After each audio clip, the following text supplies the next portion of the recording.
सरकार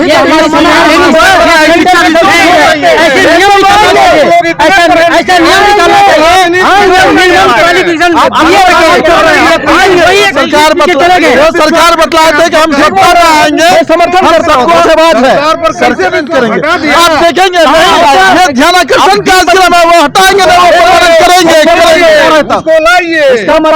करेंगे जो सरकार योग्यता को ध्यान में नहीं रखा जाता है। हमारी योग्यता को ध्यान में रखते हुए परमानेंट बहाली की जानी चाहिए, ना कि घंटे बहाली की जानी चाहिए। Matric pass. क्या आप गठिया के दर्द से परेशान हैं तो हमें बताएं, इसका समाधान है विशेष आयुर्वेद चिकित्सालय।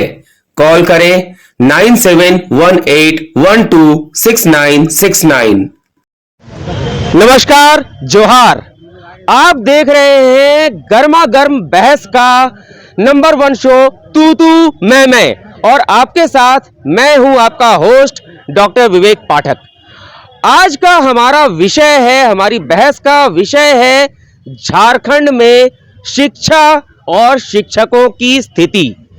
आज हम देख रहे हैं कि झारखंड में शिक्षा का स्तर तो लगातार नीचे गिरता जा रहा है, लेकिन शिक्षा देने के लिए जो है यहाँ शिक्षकों की स्थिति लगातार दयनीय होती जा रही है। बात चाहे घंटी आधारित शिक्षकों की हो, जो आप देख सकते हैं मेरे साथ हैं, मेरे पीछे हैं, या राजनीति विज्ञान से जुड़े हुए 10+2 प्रतिभागी शिक्षक संघ वालों की बात हो, हर मामले में देखा जाए तो शिक्षा तो दयनीय स्थिति में जा ही रही है।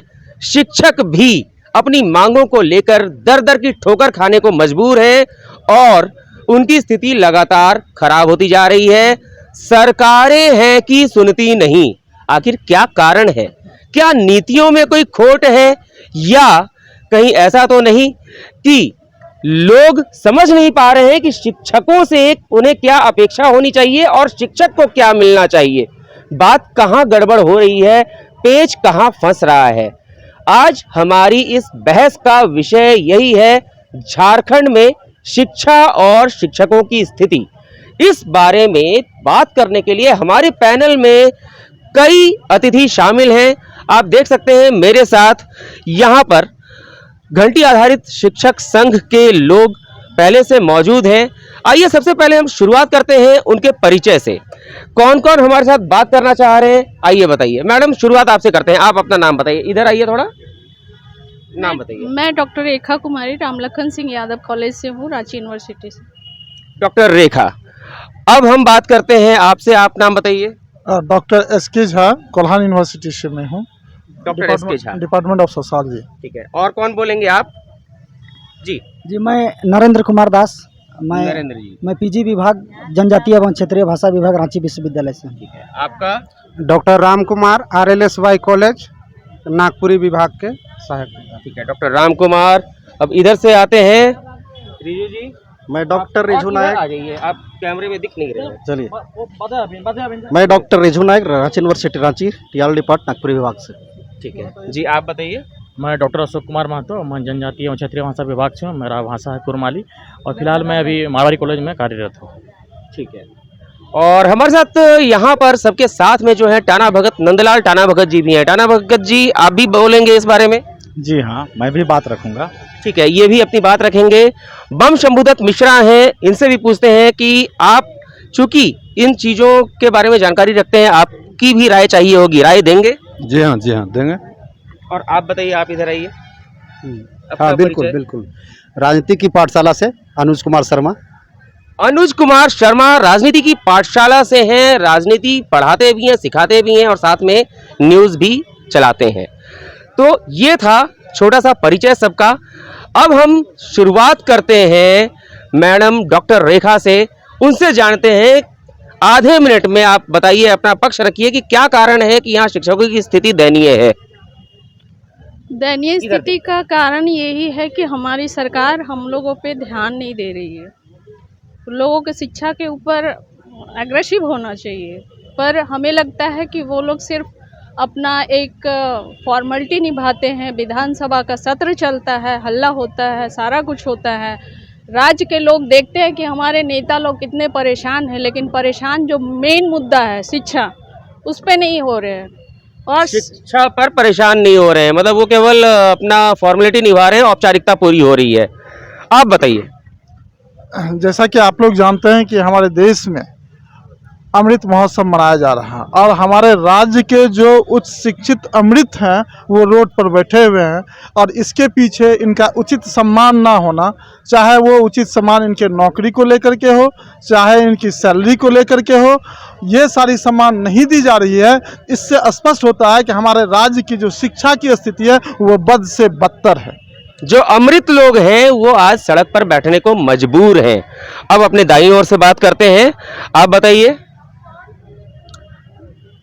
अभी देखिए, सरकार की जो नीति है वो हमको कहीं से नहीं लगता उचित है, क्योंकि अभी जो हम लोग उच्च शिक्षा प्राप्त करके सारी अर्हताओं को पूरा करके आज अनुबंध सहायक प्राध्यापक के रूप में पिछले 5 वर्षों से हम लोग इसमें कार्यरत हैं। लेकिन चाहे किन्हीं की भी सरकार रही है, पहले बीजेपी की थी, अभी झारखंड मुक्ति मोर्चा की है, लेकिन अभी तक हम लोग का कोई जो हक अधिकार है, हमारी जो मांगे हैं उस पर कभी विचार नहीं करती। इनके हक, इनके अधिकारों और इनकी मांगों पर किसी ने विचार कभी नहीं किया। और कौन, आप बताइए, आप पीछे छूट गए हैं, बताइए क्या कारण है। जी देखिए, अभी डॉक्टर राम कुमार जी ने जो बातें कही कि झारखंड के जो भी राजनीतिक दल हैं वो आपका राष्ट्रीय पार्टी से हों या क्षेत्रीय पार्टी से, इन लोगों को राज्य के जो मूल मुद्दे हैं उनसे कोई वास्ता नहीं है। सभी अपनी झोली भरने में लगे हुए हैं। अभी सत्र चल रहा है, सत्र में भी देख रहे हैं जो मुख्य मुद्दे हैं राज्य के, राज्य हित के जो मुख्य मुद्दे हैं, उन मुद्दों की आवाज़ कोई भी विधायक नहीं उठा रहा है। ये बहुत चिंतनीय विषय। सब अपनी झोली भरने में लगे हैं और मुख्य मुद्दों पर कोई आवाज नहीं उठा रहा है। डॉक्टर रिजू जी बताएं।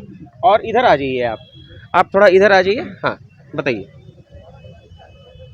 झारखंड का शिक्षा नीति कैसे खराब नहीं होगा, क्योंकि यहाँ का विधायक मंत्री सब लोग अंडर मैट्रिक है, इंटर है, वही जान सकता है शिक्षा नीति कैसे बढ़ाया जाए। क्योंकि झारखंड को ध्यान में रखकर बनाता है कि गरीब गुरु कैसे पढ़े, कैसे आगे बढ़े। नहीं तो कॉन्टेक्चुअल पूरे भारतवर्ष में कहीं नहीं कॉन्टेक्चुअल शब्द, घंटी आधारित शब्द नहीं है। ये तो मजाक है, क्योंकि यहाँ इंडिया में, भारत में कभी गुरु को तीनों चीज़ माना जाता है, ब्रह्मा विष्णु महेश। आप जानते हैं गुरु ब्रह्मा गुरु विष्णु, तो वो चरितार्थ कहाँ हो रहा है। इसलिए झारखंड का जीव जितने भी विधायक है और यहाँ के नौकरशाह है, झारखंड सारे विधायकों को नचनी की तरह नचाता है। यही स्थिति है। ऐसी स्थिति रहेगा तो और रसातल तक जाएगा, और रसातल में जाएगी शिक्षा व्यवस्था और शिक्षकों की स्थिति, ऐसा कहना है डॉक्टर रिजू जी का। और अब आप बताइए, आप ही 30 सेकंड में अपनी बात पूरी कीजिए, फिर बहस चालू करनी है। आज के परिदृश्य में देखा जाए तो उस शिक्षा अब तहस नहस हो गई है, ताकि हायर एजुकेशन को पूरी तरह से बर्बाद कर दिया गया, उनकी रीढ़ को तोड़ दिया गया है। जितने भी हायर एजुकेटेड टीचर से या प्रोफेसर बनना चाहते हैं उनको कभी भी मतलब परमानेंट जॉब के लिए तैयार नहीं किया जाता, उनको घंटी आधारित बना के छोड़ दिया जाता है और 5-6 साल के बाद उनको टर्मिनेट कर दिया जाता है। ऐसी कंडीशन में क्या होता है कि उनको कभी भी सेवा भावना उनमें मन में आती ही नहीं है कि हम आने वाला जनरेशन को तैयार करें और नया जनरेशन उनकी जो सही उनको जो मिलना चाहिए मार्गदर्शन, उससे वंचित रह जाती है। और वो जो जब वंचित रह जाती है तो उनका भी लगभग वही हर्ष होता है जो हमारा जो हर्ष हो रहा है अभी। बहुत बड़ी बात इन्होंने कही। और अब हम बात करते हैं नंदलाल टाना भगत जी से। नंदलाल टाना भगत जी, आपने सारी बातें सुनी सभी की, आपको क्या लगता है यहाँ की शिक्षा की स्थिति और शिक्षकों की स्थिति सुधार हो रहा है या गड़बड़ होती जा रही है? देखिए, यहाँ की स्थिति जो है ये सुधार तो नहीं होगी। इसके पीछे 2 कारण हैं। पहला कि जैत पढ़ुआ तैत भिड़ुआ, हम लोग का विद्यमान विधि का नारा है, जैत पढ़ुआ तैत भिड़ुआ। दूसरा, मनुवादी व्यवस्था इस तरीके से फैल गया है जैसे मक्खी और मच्छर फैल गए हैं। मतलब सोच बिल्कुल कार्यपालिका, विधायिका, न्यायपालिका का बिल्कुल नहीं है कि यहाँ लोग पढ़े लिखें या जो लोग नौकरी भी कर रहे हैं तो संतोषजनक नौकरी करें, उनको मान सम्मान दिया जाए।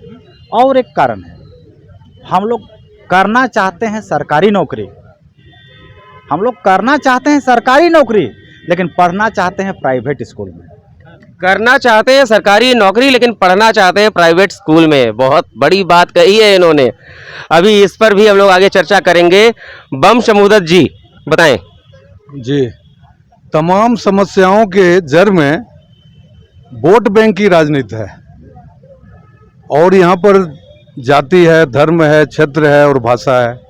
इन तमाम चीज़ों से प्रभावित होकर के हमारे जो नियंता चुने जाते हैं, जो हमारे भाग्य विधाता इस प्रजातंत्र में होते हैं, चाहे वो विधानसभा में बैठते हों या लोकसभा में, और वो लोग मतलब इतने मक्कार और निकम्मे हो चुके हैं कि जिनका इलाज भी जनता की ही अदालत में हो सकता है। जनता की अदालत में ही हो सकता है इलाज। बहुत बड़ी बात कि यहाँ राजनेता लोकसभा में हो चाहे विधानसभा में हो, वो कुछ नहीं करने जा रहे हैं, जनता की अदालत में ही फैसला होगा और इलाज भी होगा। अब राजनीति से जुड़ी हुई बात करते हैं, राजनीति की पाठशाला चलाने वाले अनुज शर्मा जी से, क्योंकि वो शिक्षक भी हैं और साथ में राजनीति का ज्ञान भी देते हैं। अनुज जी आइए, बताइए। इसमें हम कहना चाहेंगे कि दोनों पक्ष को रखा जाए, एक पक्ष को ही नहीं देखा जाए, है ना। कहीं न कहीं हम में भी है और कहीं दूसरे में भी दोष है ना। जहाँ शिक्षकों को पूरा सम्मान मिल रहा है, जहाँ शिक्षकों को पूरा वेतन मिल रहा है, वहाँ शिक्षक जो है पढ़ाने के बजाय जो है कुर्सी पर सोने का काम कर रहे हैं। और जो लोग मेहनत करने वाले हैं, जो मेहनत कर रहे हैं, उनको जो है सरकार भ्रमित किए हुए है, उनको जो है प्रताड़ित कर रहा है। बहुत बड़ी बात, दोनों पक्ष देखा जाए। जहां पर शिक्षक को सम्मान और सब कुछ मिल रहा है, वहां शिक्षक आराम फरमा रहे हैं और जो शिक्षक वास्तव में काम में लगे हैं उन्हें प्रताड़ित किया जा रहा है। ये था हमारा पहला राउंड, परिचय का राउंड, और सभी की बातें आपने सुनी। और अब हम शुरू करेंगे गर्मा गर्म बहस एक छोटे से ब्रेक के बाद, इसलिए कहीं जाइएगा नहीं, बने रहिएगा हमारे शो पर, गर्मा गर्म बहस के शो तू मैं प्रोग्राम में।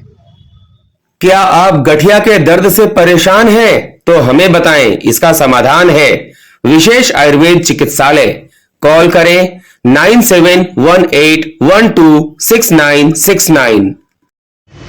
ब्रेक के बाद एक बार फिर से आपका स्वागत है हमारे गर्मा गर्म बहस के इस नंबर 1 शो तू मैं प्रोग्राम में।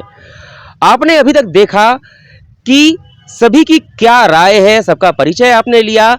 अब हम जानना चाहते हैं खुलकर लोगों से कि आखिर क्या कारण है झारखंड में शिक्षा की स्थिति बद से बदतर हो रही है और शिक्षक जिन्हें शिक्षा देने का दायित्व है, लोगों का जीवन संवारने का दायित्व है, वो आज खुद सड़क पर क्यों बैठने को मजबूर हैं।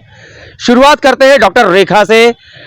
रेखा जी नजदीक आइए और बताइए क्या स्थिति चल रही है, सरकार कहाँ गलत है या नीतियाँ कहाँ गलत हैं या सही हैं? मैं यही कहना चाहती हूँ कि जो नियम बनाने वाले हैं, जो हमारे लिए नियम बनाते हैं या रूल रेगुलेशन जो बनाते हैं, उनके लिए क्यों नहीं नियम है कि वो कब रिटायर करें? उनका कोई एज नहीं है। सरकार की कोई एज है? कब रिटायर करते हैं वो लोग? वो लोग 100 साल तक अगर जीवित है तो 100 साल तक जीत रहे हैं इलेक्शन, 100 साल तक राज कर रहे हैं। लेकिन हम लोग के लिए पीएचडी है, टॉपर्स है, गोल्ड मेडलिस्ट है, सब कुछ रहने के बावजूद ना ठीक से पैसा मिल रहा है, सैलरी मिल रहा है, काम के लिए मजदूर के जैसा खटाया जाता है। क्या है, अगर किसी का स्टेटस है तो उसके अनुसार उसको पैसा भी दिया जाए, उसको जीने के लिए, सम्मानजनक जीने के लिए, उसके परिवार को ज़िंदगी चलाने के लिए उन्हें सैलरी दिया जाए, अच्छा सैलरी दिया जाए। तो क्या ये सब चीज़ सरकार को नहीं दिखती है? शिक्षा नीति में ये सब चीज़ें नहीं लागू होती है? क्या शिक्षा नीति में ये बातें लागू नहीं होती हैं? बड़ा प्रश्न उठाया है। अब कौन जवाब देंगे इनका, बताइए। आप कहेंगे, बताइए। बिल्कुल, अभी जो डॉक्टर रेखा जी जो बतलाई कि शिक्षा नीति में इस प्रकार की जिम्मेदारी तय की गई कि नहीं, हमारे ही राज्य में नहीं बल्कि जो आप देखेंगे नई शिक्षा नीति 2020 बनी है, उसमें शिक्षकों को, छात्र छात्राओं को और अभिभावकों को, तीनों को जवाबदेही तय की गई है। और ये शिक्षक अपनी जवाबदेही तब ही पूर्ण कर पाएंगे जबकि ये एक सम्मानजनक जिंदगी जिएंगे, ये परमानेंट पद पर रहेंगे, इनको अच्छा सैलरी मिले और इन्हें उच्च शिक्षा के क्षेत्र में जो रिसर्च और शोध कार्य करने के लिए है, इनको मुक्त कर दिया जाए कि उन सारे कार्यों में आप संलग्न रहें, ना कि बैठ करके रोड पर धरना दें। ये तभी संभव है कि जब आप शिक्षकों को एक सम्मानित जिंदगी देंगे, तभी ये चीज़ हो सकता है। नई शिक्षा नीति में इसकी चर्चा है, कहीं भी नहीं है कॉन्ट्रेक्चुअल टीचर की अपॉइंटमेंट। फिर यहाँ पर राज्य में घंटी आधारित अनुबंध शिक्षक की बहाली क्यों?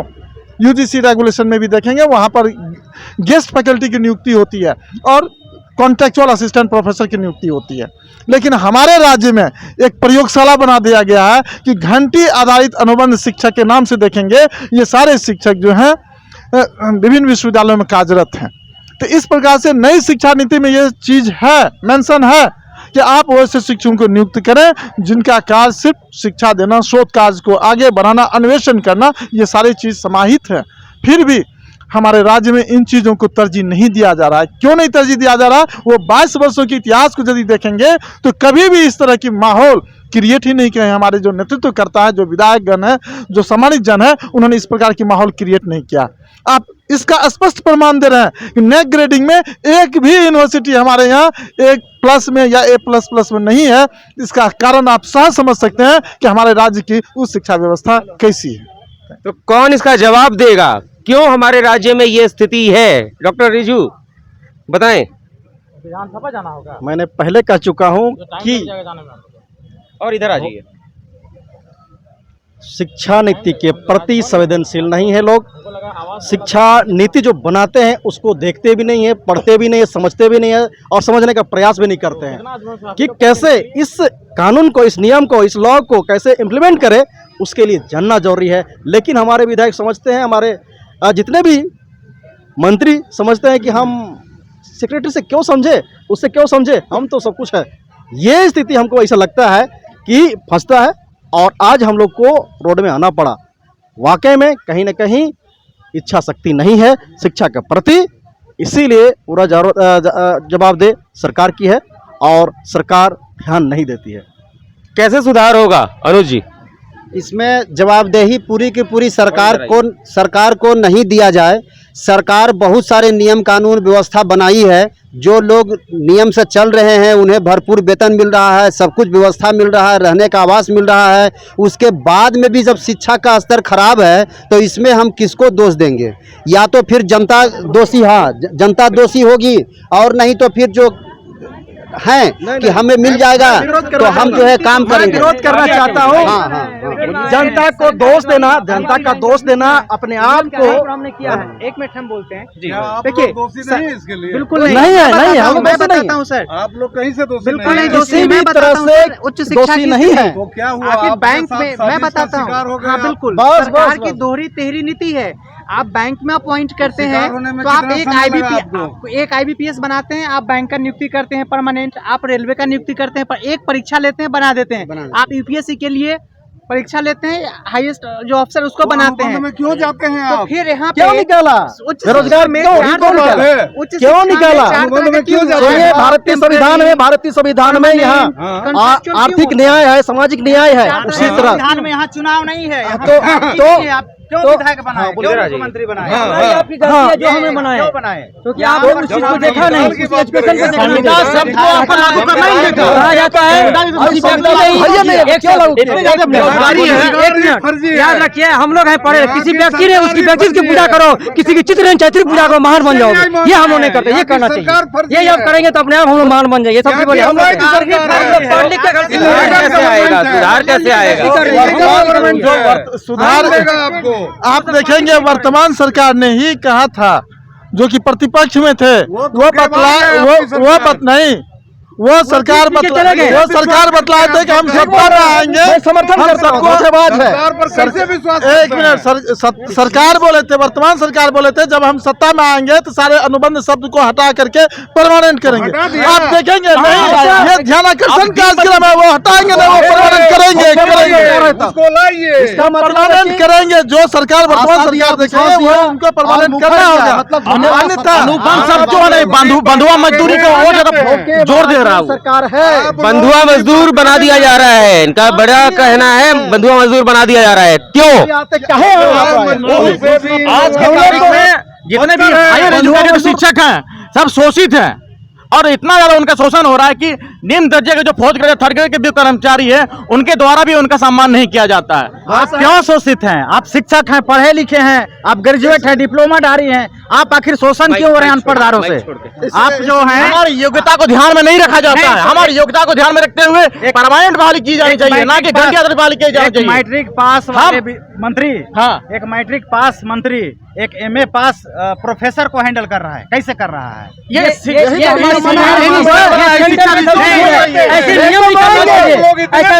नियम निकालना चाहिए। नहीं, ये बड़ा प्रश्न है, ये बड़ा प्रश्न है कि इन्होंने पूछा हमारे पास पढ़े लिखे लोग राजनीति में क्यों नहीं आते? यदि पढ़े लिखे रहेंगे तो हमारे सब कुछ अच्छी होगी। पढ़े लिखे और बौद्धिक वर्ग ने इतिहास रचा है। जो भी आंदोलन शुरुआत हुई वो बौद्धिक वर्गों के द्वारा। हमारे साथ पैनल में रंजीत जी जरा आइए। हमारे साथ एक पत्रकार इस एक्सपर्ट पैनल में शामिल हो रहे हैं, बीएनएन भारत के पत्रकार हैं रंजीत जी। आइए इनसे भी इनकी एक्सपर्ट ओपिनियन लेते हैं। क्या कारण है आज शिक्षा और शिक्षकों की स्थिति झारखंड में खराब हो रही है, बताइए। शिक्षा और शिक्षकों की स्थिति पर किसी का भी ध्यान नहीं है। अभी सरकार के लिए वो व्यक्ति महत्वपूर्ण होता है या पद महत्वपूर्ण होता है या व्यवसाय महत्वपूर्ण होता है जो ज़्यादा से ज़्यादा पैसे कमा कर उसको दे या उसके लिए पैसे अर्जित करे या उसके पैसे को छुपाए। शिक्षक और जो है इस तरह का काम तो करते नहीं है। तो इसलिए शिक्षा का अभी का जो दौर चला है वो सरकार के लिए प्रायोरिटी सूची में नहीं है। शिक्षा जो सबसे महत्वपूर्ण विषय है इंसान के लिए, मानव के लिए, लेकिन शायद सरकारों के लिए महत्वपूर्ण ये विषय बिल्कुल नहीं है। तो कुछ उम्मीद लग रही है इन लोगों के आंदोलन से कि सरकार के कानों पर कुछ जूं रेंगेगी, क्या लगता है? बिल्कुल नहीं, अभी मुझे कोई उम्मीद नहीं लग रही है। अभी की जो परिस्थिति है उससे बिल्कुल भी उम्मीद नहीं है। इस तरह धरना प्रदर्शन करने से कोई बड़ा स्टेप उठाना, बड़ा स्टेप मतलब हिंसक नहीं, लेकिन आपको अपना दिखाना पड़ेगा, कुछ परिवर्तन लाना पड़ेगा। जो मौजूदा पार्टी है जो भ्रष्टाचार का, उसमें तो बिल्कुल ही शिक्षक और हर व्यवस्था पूरी तरह से ध्वस्त है। भ्रष्टाचार जो है नीचे से ऊपर तक फैला हुआ है। तो आपको बड़ा जनता को जागृत होना पड़ेगा, लोगों को जागरूक होना पड़ेगा, तभी जाकर व्यवस्था सुधर सकती है। ठीक है, ये रंजीत जी ने एक बहुत बड़ी बात बताई है कि जब तक जागरूकता नहीं आएगी तब तक कुछ नहीं होने वाला और बड़ा कदम उठाना होगा शिक्षकों को। अब शिक्षक महोदय, बड़ा कदम क्या उठाएंगे आप लोग, बताइए, कौन कहेंगे? शिक्षक जिस दिन बहुत बड़ा कदम उठा लेगा उस दिन राज्य की दशा और दिशा को बदल देगा। 24 में इलेक्शन है, उसमें उठाएंगे। बोले ना 24 में इलेक्शन है, बौद्धिक वर्ग यदि 24 में इलेक्शन है सर, 24 कभी नहीं उठाता है। गुलामी करने वाला बौद्धिक वर्ग नहीं होता है। जो बौद्धिक वर्ग इतिहास रखता है वो किए हुए प्रोफेसर साहब एक पेपर पास मंत्री से नहीं, वो बोलेगा उसकी सत्ता चेंज कर देती है। सर लिखे लोगों को बताने की जरूरत पड़ रही है, वो एक विचार लेने की जरूरत वो स्थल है जहाँ हमारे साथ धोखा की गई, सरकार परिवर्तित हो गई। यही वो जगह है जहाँ मेरे साथ धोखा की गई तो सत्ता यही पर को चुनते हैं। यही वो जगह है जहाँ पर हमारे साथ जिस दिन धोखा की गई तो उस दिन सत्ता परिवर्तित हो गई। और फिर आज से कहते हैं यदि इन शिक्षकों के साथ अन्याय होगी फिर सत्ता परिवर्तन होगा। जनता की अदालत में होगा। 70 साल से सत्ता जनता की अदालत की चर्चा हो रही है लेकिन जनता की अदालत में हो नहीं रहा है कुछ। 5वीं अनुसूची और ग्राम सभा ही अंतिम विकल्प है, और कोई विकल्प नहीं है। कोई भी सरकार आए, संविधान सरकार का सब देखिए, नेता जो बनता है, नेता कौन बनता है? आज शिक्षित वर्ग नेता बन नहीं रहे हैं, वो नेता बन रहे हैं वो अपने रोजगार के लिए।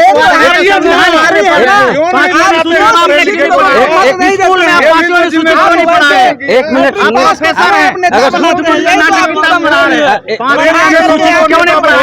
तो कुल मिलाकर यहाँ बात मैं यहाँ रोकूंगा। कुल मिलाकर बात ये है कि जब तक शिक्षक खुद से लोगों को शिक्षित नहीं करेंगे तब तक जागरूकता नहीं आएगी। लेकिन शिक्षकों की स्थिति सुधारने के लिए सरकार को आगे आना ही होगा। और आज इन लोगों के साथ हमारी बड़ी बहस आज यही समाप्त हो रही है। समय सीमित होता है हमारे पास।